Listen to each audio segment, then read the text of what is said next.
হ্যাঁ, গ্রামে বোধহয় শীতকাল চলে আসছে। সেটা বোঝা যাচ্ছে, কুয়াশা যেভাবে পড়তেছে।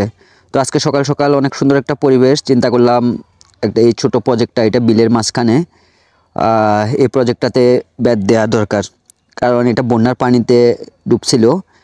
আর এরপর থেকে এটাতে যাওয়া হয় নাই, আর এটার কোনো যত্ন নেওয়া হয় নাই, কারণ এর আগে এটাতে ছিল পোনা মাছ বন্যার আগে। তো আমি পোনায় কাটা করার পরও অনেক পোনা মাছ থেকে গেছিলো, তারপরেও কিছু করার ছিল না। তো দেখা যাক, আজকে সেই উদ্দেশ্যে আমরা আসলাম। তো যেহেতু পানির নিচে যতই অভিজ্ঞতা থাকুক আর যতই অভিজ্ঞ হন, বলাটা অনেক কষ্টকর।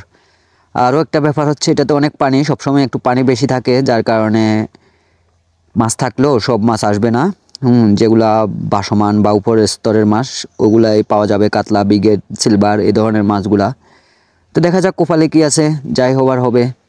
ব্যাট তো দিতে হবে ফাইনালি। তো আমাদের জালও চলে আসলো, দেখেন কিছু মলা ঢেলা ছোট সাইজের, আর হচ্ছে এখানে কিছু বিগেট, কাতাল মাছ, আর মিগেল, রুই, ছোট কিছু পোনা মাছ পাওয়া গেছে। আর এই মলা ঢেলাগুলা তাও ভালো,